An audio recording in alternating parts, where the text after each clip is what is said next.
l'avenir, on va revenir vers le passé. Donc toi, c'est 10 ans. Pour ma part, ce sera 20 ans donc de reconstruction à la clinique Hartmann. Et donc oui, ça a beaucoup évolué. Ici, qu'est-ce qu'on appuie ? Donc, on le répète parce que trop de patientes se posent encore la question. La reconstruction mammaire, c'est prouvé depuis plus de 50 ans, n'a aucun risque sur la survie, les récidives et n'a aucun caractère péjoratif. Mais il fallait le dire.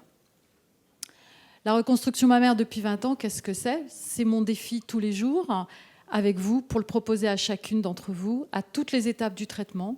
On peut la glisser en immédiat, on peut la glisser entre la chimio et la radiothérapie, entre la radiothérapie et la suite. Donc c'est vraiment à chaque étape du traitement. On va, comme l'a dit Benjamin, la privilégier en immédiat, parce que comme il vous l'a dit, on va de plus en plus conserver d'éléments que seront la peau, voire la plaque aréolo-mamelonnaire. Et puis nous avons des techniques de plus en plus fines et légères au sens esthétique du terme, c'est-à-dire moins visibles qu'une grosse prothèse mammaire sous-cutanée avec des grosses vagues.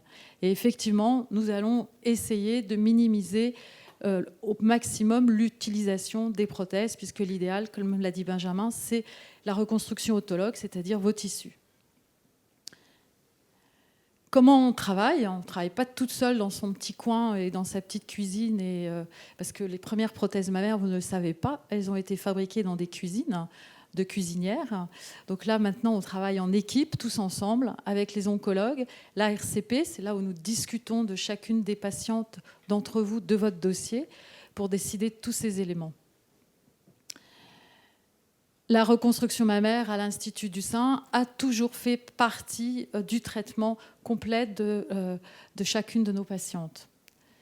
Alors, j'ai dit de 7 à 77 ans parce que c'est la chanson. Je suis au courant qu'il n'y a pas de cancer du sein à 7 ans, mais c'était pour dire qu'on peut la proposer vraiment à toutes.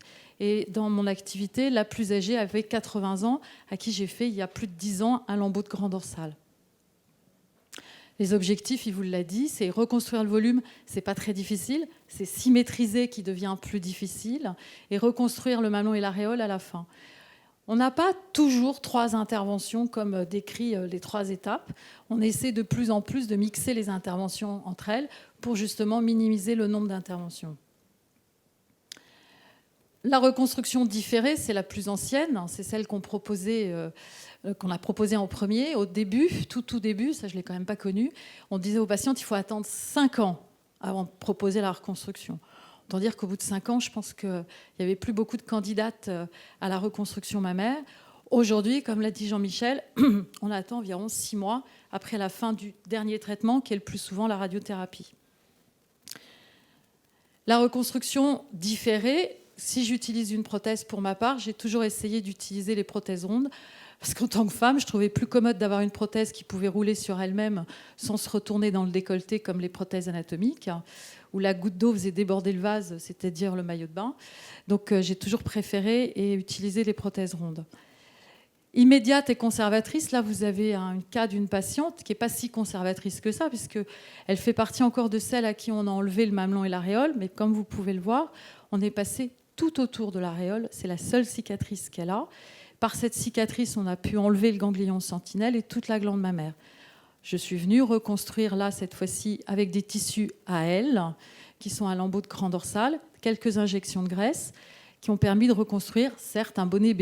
Ne me demandez pas un bonnet Z en autologue, je pense qu'on aura du mal, je pense comme moi, toi Benjamin, qu'à part un DIEP, c'est-à-dire un lambeau libre abdominal, on ne peut pas reconstruire d'énormes volumes en graisse pure. Et puis on a reconstruit le mamelon et l'aréole. On a pris un petit bout du mamelon de l'autre sein, mais j'en ai quand même laissé sur celui qui l'a donné. Vous avez vu, il est toujours là. Et on a fait un tatouage autour. Moi, je ne suis pas d'accord. Je trouve qu'on se défend assez bien en reconstruction du mamelon et de l'aréole. Mais ce n'est pas le mamelon et l'aréole native, on est d'accord. Donc, comme on l'a dit déjà, on va privilégier au maximum vos tissus.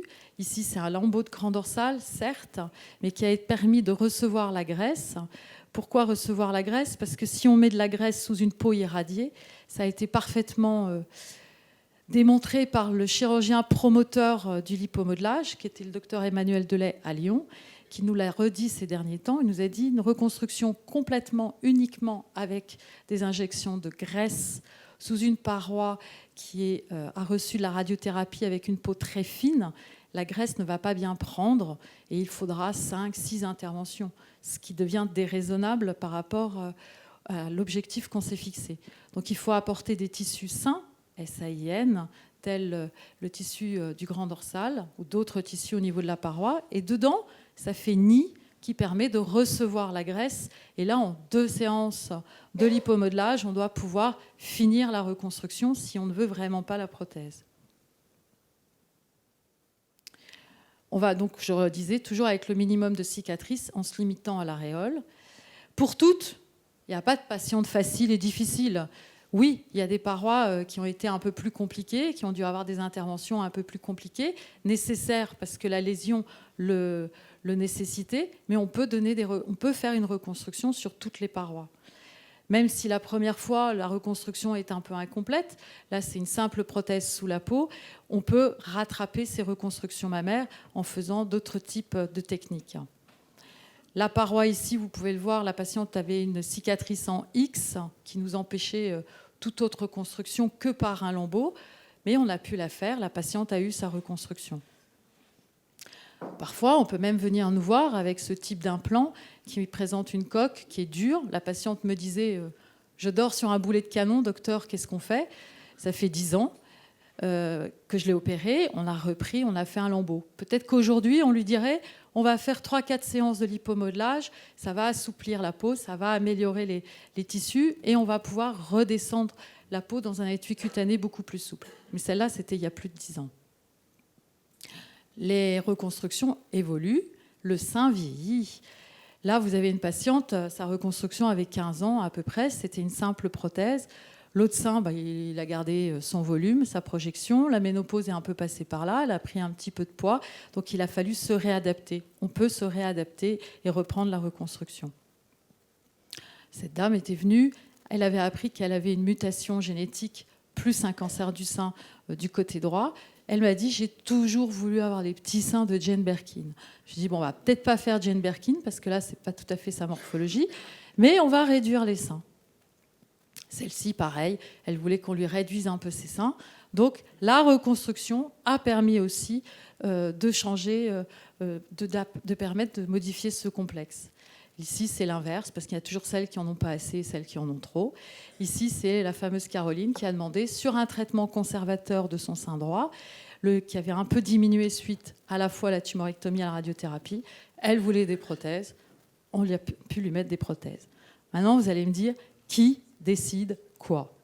Voilà, c'est ce qu'a dit tout à l'heure Benjamin. On n'est plus tout seul dans notre bureau, en patriarche ou en matriarche, à vous imposer la reconstruction. C'est ensemble, en fonction du projet de chacune et des possibilités locales quand même, parce qu'il faut aussi revoir qu'est-ce qu'il est possible de faire.